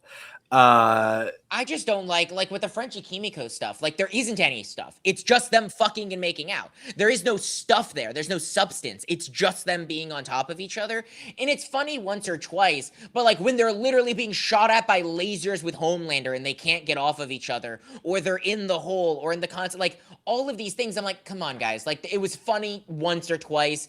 The fact that we're halfway through episode 2 and you're doing it again in well, that's the other thing, and I think you will have to realize this. It's episode 2. If this continues even into episode 3, fine. At some point, this is going to stop because there's going to have to be some sort of development here. Um, that's also why I can't get mad at it yet. I think you're kind of jumping to conclusions on it. Like it's been an absurd amount of time. It really hasn't. It's only been 2 episodes. One of But those it's been, episodes like, being every time they're on screen for those 2 episodes. right, but one of those episodes quite literally only being 30 seconds of the final first episode. So really, it's only been like 1 episode, basically, of this happening. That's why I really can't fault it yet. If it becomes a bigger problem later on, then I'll fault it. But that's why I'm not jumping to conclusions with it yet. But I still agree with you. I think that just Kimiko as a character is taking a back step. I don't think the relationship between her and Frenchie has, though. My God, can we? Oh my God, A-Train. Oh my Top 3 God. moments of the series for me, easily. It was so poetic. It is so well done and so poetic. He has been a character that he's kind of irredeemable in a way. He's done a Oh no, he lot of is. heinous things that we have and haven't seen. Obviously, the entire series of The Boys starts because A-Train runs through Huey's girlfriend. That is like Correct. the literal bouncing off point for everything that happens in The Boys. And so just right there, it's really hard. That then you have the whole moment in season 4 where Huey finally forgives A-Train, and that kind of kicks him into finally starting to become a little bit more of a rebel. And we got confirmation that he was a rebel at the end of season 2 of Gen V. But now in episode 1, with him helping with the prison break, like he is full on rebel helping. He's still apprehensive, but having that full circle moment of, instead of running through the lady who's walking down like he did in season 1, he dodges the lady because he doesn't want to be responsible for any more carnage, and that being what kills him. Actual cinema. Well, and the ironic thing of his character's last act being a selfless act to save Huey and his friends. Again, it's a full circle thing for his character, but I think for him specifically, it's an act because he originally decided to become a rebel whenever he saved Mother's Milk and a kid saw him being a hero. That brought him more joy than doing anything that he ever did with Va. That's literally what he said. This is an act that's going to, as of right now in history, and probably depending on how the show ends, maybe stay that way, a villainous act of treason, freeing these criminals from their pen, trying to kill Homelander. His last act is going to be viewed as something in front of the public as a villainous thing. It's a very Well, it isn't. They've spun it. That's the thing. You have to, like, that's the other beautiful thing about this is A-Train died a hero actually, and in the eyes of the public, even though he was a traitor. But Homelander is so, that's the thing about Homelander. Homelander could have said A-Train betrayed him and was evil and we should all boo and hate A-Train. but he didn't. But Homelander is so, it's not because he's a nice guy. Homelander is so terrified of anyone realizing that people are revolting against him in any public way, especially someone who is as close with him publicly as A-Train, that he has to give A-Train a hero send-off. And that was the beautiful thing about both his death and how that has deeply affected Homelander afterwards. A-Train went out laughing about how stupid he was for being scared of Homelander. And it was amazing. The bloody smile was haunting in a way that, like, pierced Homelander's soul. Because that was, Homelander's been stood up to in the past, but this is the first time someone laughed in the face of death in front of him and called him pathetic. Well, and I think the obvious thing with this death in particular that's going to lead further into the season is the fact that this is episode 1 and we've already lost A-Train. Yeah. What is the rest of this season going to mean for the rest of this cast? I said it, a while ago, especially before season 5 came out. I think Mother's Milk is dead. I think 100% MM is dead. I hope not. I love MM. I really hope he doesn't I hear what you're saying. I think he's dead. I'm starting to think now that season 5 is progressing, I do think Starlight's going to die. And I think that's going to I wouldn't be surprised. I think she's going to die. And I do think it's going, because the comics end. We know how the comics end. Huey kills Butcher because Butcher's become. Well, spoiler warning for the comics and the ending. I mean, I guess. We know that that's how that character goes. And we know that in some way, because Butcher's become a worse version of himself. I still think that's the route they're going to take it. just based on how they're setting up Butcher's character, he's gonna end up being just like he's gonna get what he wants. He's gonna kill Homelander, but he's not gonna want to stop there. Now it's every soup. Every soup has to die. They're all just as bad as Homelander. I think that's exactly where his mind's going to go, and Huey's going to have to be the one to put down Butcher because he's the only one who's a non-soup that can actually go up against Homelander. See, I agree with you, but I also disagree with you in a way. I don't think it makes sense for Huey's character to kill Butcher just because of how altruistic they've been setting up Huey to be and how anti all of this, like, not anti-violence, but like anti-unnecessary violence. And I don't think that him killing Butcher would make sense for how they've set up his character. But if I they did it disagree. and they justified it correctly, I wouldn't have a problem with So it. they already have, and that's with Starlight's character. The reason Huey will do what he does is because of Starlight. It's going to be a Like to selfish save reason. Starlight. No, not to save Starlight, to avenge Starlight. Butcher's going to kill Starlight, and Huey's going to, out of revenge, break all of the character things that he's believed thus far to kill Butcher. It's a depressing ending, but it's the ending that makes sense, especially with how they set up in that one scene of like, I'm not letting you die. I'm not going to let it happen. He basically handed a fully loaded gun to the writers and said, "Oh, Chekhov's gun, here you go. Once you see it, somebody's got to die by the end of the show." I don't know if I agree with you that he's gonna do it out of revenge, though, because I don't like. But I think that the only way Starlight dies is if they release the virus. I don't think Starlight and Butcher agree way too much right now for Butcher to just kill Starlight for no reason. Unless She's not Starlight has a resisting Butcher disagreement. at all right Right, now. She's agreeing with him. until she disagrees with Butcher. Again, right now, Butcher's plan is to kill Homelander and to kill the evil soups that are in Vought. That makes sense.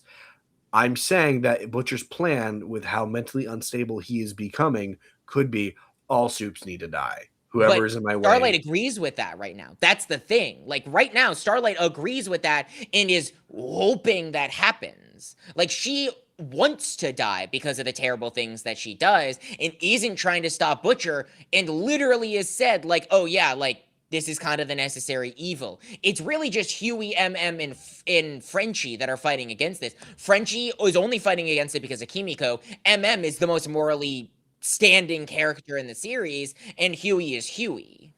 Again, I don't think it breaks Huey's character if he's the one to end up. And my dog is barking downstairs. I love that.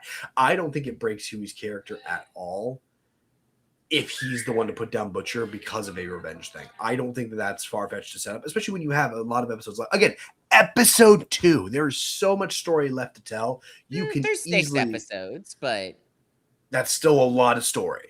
That's still a lot of time and a lot of story you can tell. I told you this off camera. When we were on the phone earlier, I told you that I had a theory that was prior to these 2 episodes coming out that I thought might have happened, and I didn't think it was super far fetched, especially with modern day television doing like the unthinkable of just like shock value and whatnot. I thought there was a chance Homelander could have died in episode 1. Like they actually would have succeeded. Homelander would have died in episode 1, and the rest of the series would have been something completely different. It would have thrown the audience through a loop. They wouldn't have expected it. I didn't think that was super far fetched. I'm glad they didn't. I love Anthony Starr's Homelander. He does a great job in these 2 episodes, and I'm excited we'll get more. I was like all in on it though. He's definitely dead come episode 1. I never thought that. I that's not what they were setting up at all. Like that, I think that would have been a crazy thing to do. I don't think that would have made any sense. I can see how you could think it was a theory, but I think it's a BS thing. Like I don't think that was ever going to happen. I don't think it's a BS thing. I think it could have been logical. Like you could have gotten to that point. I'm being genuinely serious because if you're going to tell. At the end of the day, this story isn't going to come down to, oh, it's Butcher versus Homelander. It's going to be somebody against Butcher. I know 100% that's what the story is coming down to. I will state it right now. Similar to how you said about the Silk Song or mid last year, if Butcher does not in some way at the end of the show become an antagonistic force to our characters, I will put on a wig for this podcast. No, he will. He will become an antagonistic force. Like, I'm not disagreeing with you at all. He already has been for, like, the entire series. Which been is an why antagonistic force. But I don't think he's, like, I don't get how you're connecting Homelander dying and Butcher being the true big bad. Like, Be- Homelander, at the end of the day, is still the big bad. That doesn't mean that Butcher isn't also a big bad. but what I'm saying is, you could have easily gotten Homelander out of the way early. The reason I'm not connect. Oh my God, it's so hard to talk about this because it's weird once the episodes come out and then you're trying to backpedal to describe it. The feeling that I had prior to the episodes was that Homelander's story kind of came to an already natural point where he's at the height of his villainy. He's literally at a point now where he's at a high, and he's just worried about people finding out, the public finding out that all the things that he's done, so that he gets revolted against. That is the point that Homelander is at. And I think that if they were just to eliminate Homelander, yeah, he's a big bad, he's gone. I don't know. I don't know where I'm going with it. Let's just move on. Stupid Well, I bullshit think theory, apparently. one Let's just one of move my on. biggest question marks, and we have plenty of time to answer this, but one of my biggest question marks right now is, how does the world go back? Like, It killing doesn't. just It doesn't. yeah, that's the thing. Like, killing just Homelander doesn't solve everything that's going on right now. Like, yes, we've already doesn't. set up that even half, like, I think there was a line from Ashley that's like, when she's thinking to herself, or apparently her tumor was talking to her, which was insane, and kind of weird. But when she's talking with Sage, where she has the thing in her head where she's like, half the government thinks that Homelander's lost his mind or something like that, but the other half doesn't. And also, there are a lot of soups, like the majority of soups are, you can say that, oh, they're only agreeing with Homelander because they're scared of him. Sure. That's not all of them or most of them. Sure. So, like, I know we're probably not going to fix every problem, but that's why it's like, I don't want the genocide to happen, and I don't think they're going to do the genocide. But the question really comes down to, if you don't genocide all the heroes, how do you deal with the sheer amount of people that have been rooting for Homelander? Because, like, You Homelander's won't. strong, but realistically, if all the heroes team together, they could probably take down Homelander. Well, we saw Butcher versus Soldier Boy, and if Ryan didn't get involved, or if Soldier Boy didn't try to take care of Ryan and solely focused on Homelander, yeah, Homelander would have been dead in season 3 already. Yeah, exactly. No, I don't think that. I don't think we're actually going to get an answer to that question. I think the story's purely going to end with the Homelander Butcher story. I think that's it. We're never going to get an answer on how does the world recover from this. I don't think we're going to get that fallout. I think we'll get a resolution probably from Huey's perspective, but it won't be anything as far as like, oh, this is how the world is doing completely now that Homelander is not in charge. I think because the whole point of The Boys is the world is filled with these horrible superheroes. I think, if anything, the resolution we're going to get is the public's eyes are just open to how horrible these superheroes really are. None of them are actually as super as they pretend to be. They just have been using their power to gain, popularity or status or things among the crowds. But we're never going to get anything that says like, oh, this is how we are now with soups now that we know this truth. I don't think we're going to get that at all. See, I don't entirely disagree with you. Like, I could see them doing that. I just think they've set up a big plot line has been how the world has reacted to, like, Homelander in that whole situation, and everyone being like, rah, rah, yay, Homelander. Like, that was the whole thing at the end of, it was like the last scene or one of the last scenes of season 3 when he kills the protester, and then he just gets off scot-free and a bunch of people cheer him on. Like, that was a big thing about people agreeing with Homelander. Right. And killing Homelander does not necessarily just make all those people go back to normal. Correct. I agree. Correct. I completely agree. I think that, episode 2 specifically, I liked episode 1 a lot. I thought episode 1 was a good start, a good return to form. Episode 2, obviously, it's not necessarily a filler episode, but it's a big, like, okay, we got to make sure we test out this virus works. The Rock guy was an interesting choice. I was like, That was such a, like, typical boys campy. Don't want to call it filler because it was obviously very important, but like it Yeah. was definitely like just another episode of The Boys type of thing of like, here's this rock monster who's covered himself in cum. Woo! Like, I actually kind of wish, and this is like such a minor thing because I don't really have that deep of a passion about it. If they're going to send Soldier Boy after Butcher, which also would give him more time to look for Butcher, making it more realistic that he could actually find him in time, I really wish that the very first scene of the show wasn't Homelander giving a speech. It was waking up Soldier Boy being like, hey, you find Butcher, I'll reinstate you as a hero status or whatever he actually promises Soldier Boy. number And 2 in the 7, yeah. That's what it is, whatever. And Soldier Boy goes and does that. We don't see him for the rest of episode 1. Episode 1, he ends up freeing, all the boys get freed. Then episode 2, he finds and attacks Butcher. There you go. There's a soup we're going to test out this virus on. How about possibly one of the number 1 threats to the boys, one of the only ones who could actually kill all of them, probably even more than Homelander could. I know we saw the fight that they had, but let's be honest, I do think that Soldier Boy, if it was genuinely a one-on-one fight with everybody, I think he probably could take them all on. I think that would have been extremely interesting and made a little bit more sense as to how Soldier Boy could have found Butcher as quickly. And we would have had an already named character that they're testing this virus on right there. Something that we already kind of feel like a slight connection to a little bit. Well, because the running theory right now is that the virus works on soups. We've very clearly seen that it works on soups, but it just doesn't work on V1 soups. Like, it hasn't been specifically tailored to V1. And there's kind of 2 solutions to that. One, we don't use the virus to kill Homelander, and we kill him through Butcher's tentacles or another way. Or 2, Frenchie has to go and re-engineer the virus specifically to attack V1. That's kind of really the only 2 options we have, because obviously we've seen it does significantly damage Soldier Boy. Like, we probably could have killed Soldier Boy in that state that he was in, but he isn't dead right now because we just relied on the virus. Well, and maybe I think another thing is like enough of it probably could kill somebody. Sure, enough of it probably could kill. That is true. It could but instead of one thing instantly killing Homelander, it would take probably 7 to take down Soldier Boy or something. I don't know. I'm just spitballing a number. Maybe enough of it could just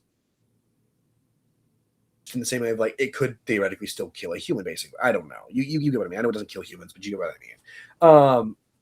We don't actually know. But this is the one thing we do know. It does work on soups because we saw the Rock guy's head explode. Yeah, we saw the Rock guy's head explode. And we saw what it did to Kimiko's leg, which technically doesn't confirm that it kills them. But at the same time, like, yeah, we know that soups are heavily affected and can die from it. We just know that Soldier Boy is still alive. Which, V1 would make sense. Like, it doesn't actually tailor towards V1 soups because it's a different compound, which could make a lot of sense. Which, if I'm correct, unless they're all old, Soldier Boy is the last, like, young V1 soup, right? Because he killed the one lady there are currently that we know alive. There are 3 V1 soups. There is Homelander, there is Soldier Boy, and there is Marie from Gen V. Homelander is a V1 soup? Yeah, he's a V1 soup. That was like the whole comment about it was he got like the stronger version of V. That's why he is so powerful. Stormfront got V1, Soldier Boy got V1, Homelander has V1, Marie has V1, and what's his name from Gen V, the main villain, Thomas Godolkin had V1. Those are like the 5 characters that I can remember that we know confirmed have had V1 in their system. Okay, then yes, they're going to have to go back to the drawing board to find another way to kill Homelander unless they just do it normally, which is still probably an option.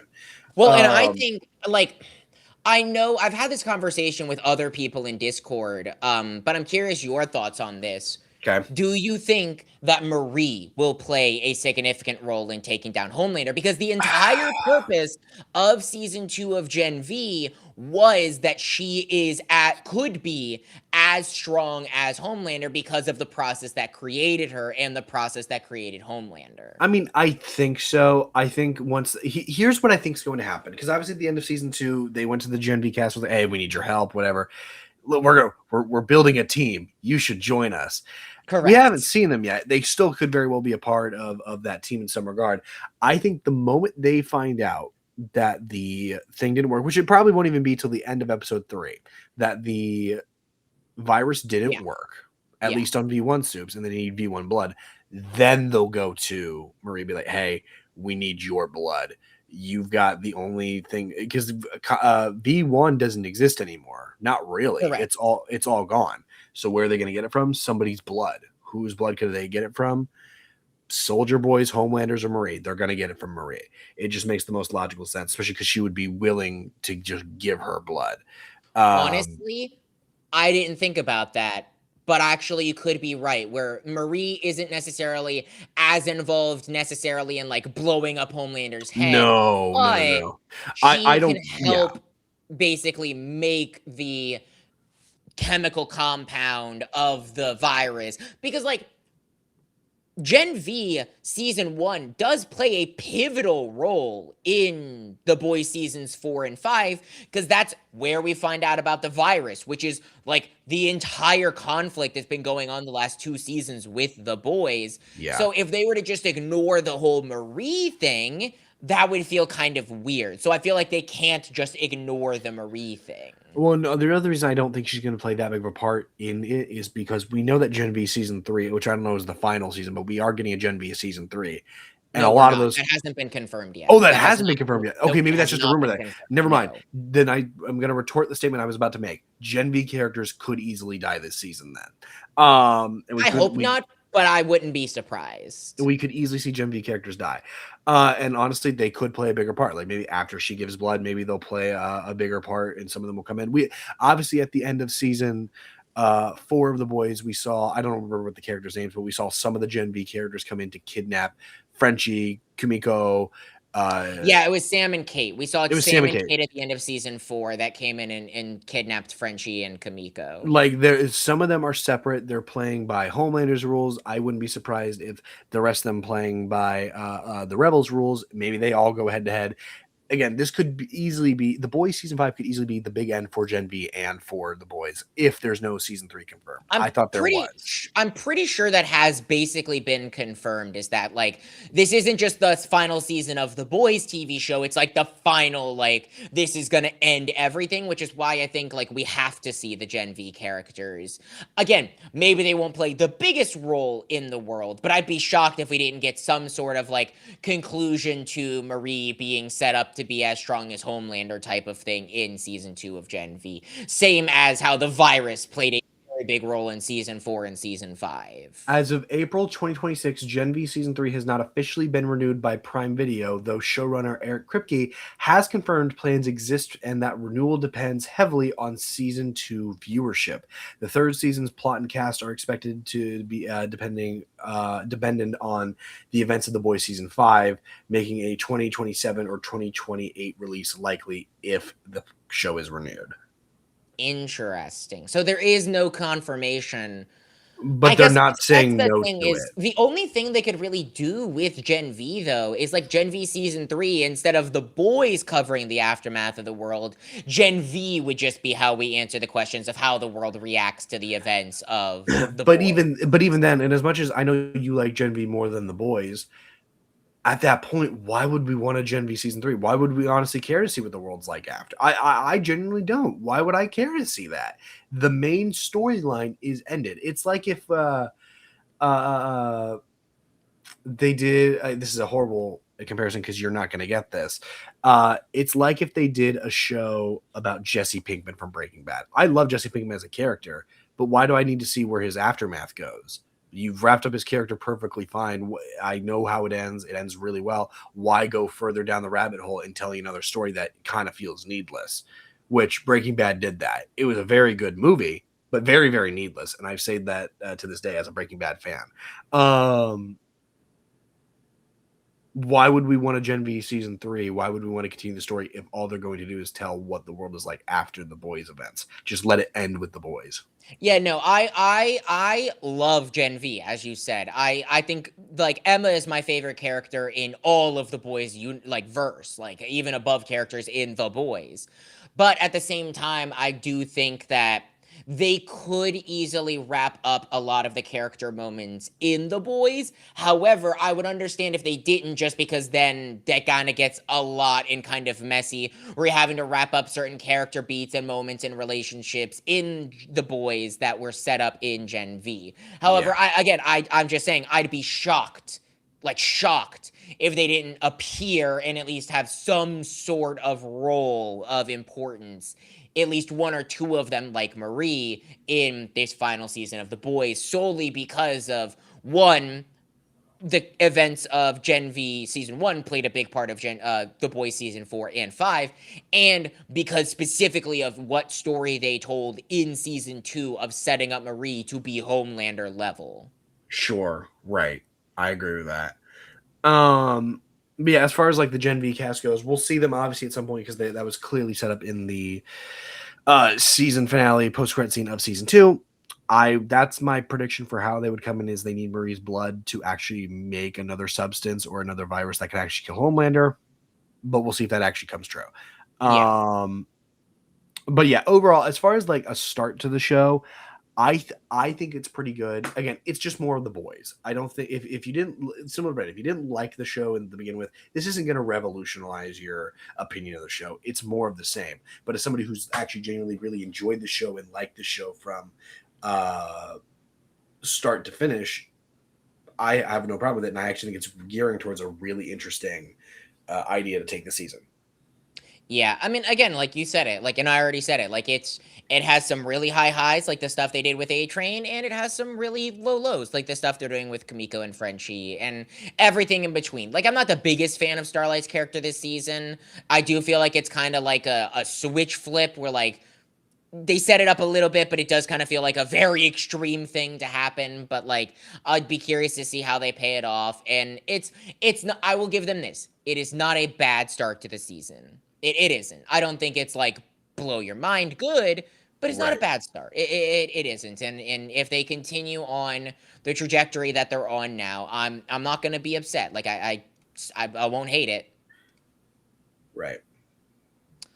But that's been Invincible, Maul, and The Boys. Oh boy. We are going to continue to review all of these shows weekly. Maul's the only one that's going to have 2 episodes a week going forward. The other ones, like The Boys had a 2-episode premiere, but if I'm not mistaken, That's it'll it. go It's down one episode. to Yeah. 1 episode.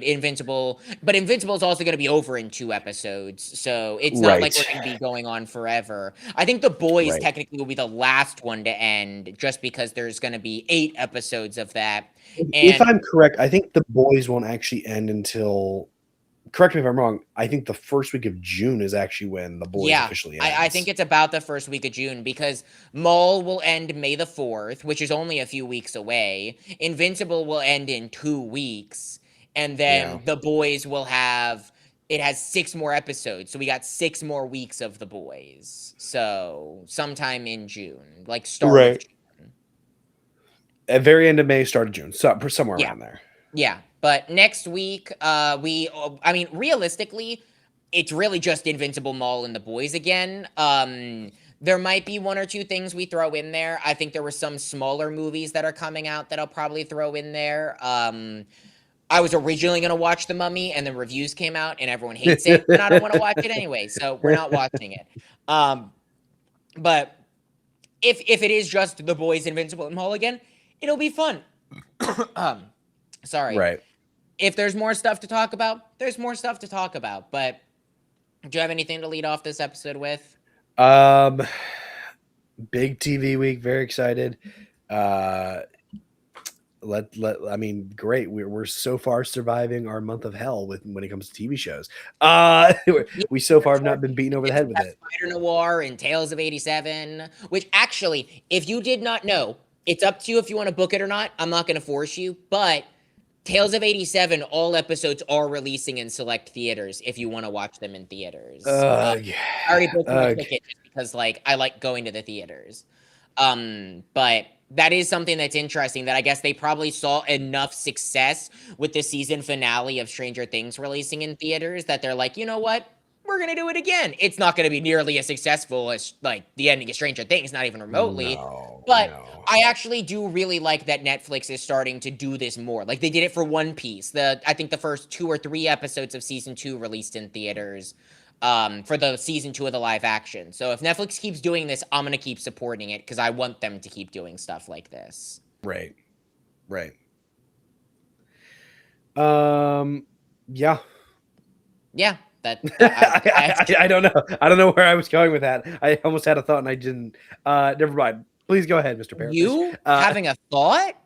Doesn't usually exist on the podcast. Yeah, I was gonna say I've never seen that before, but what I have seen is the end of this episode, because that has been another episode of the Nerdy Nimrods podcast, the only podcast on the internet where your 2 favorite Nimrods talk all things nerdy. You can find us on all podcast hosting platforms: YouTube, Spotify, Amazon Music, Apple Music, anywhere you can get in and watch your podcast. You can find us. You can also find us on all social media platforms: TikTok, Instagram, YouTube, and everything in between at Nerdy Nimrods. Let us know your thoughts on these shows in the comments down below. Drop a like, drop a comment, really helps us out.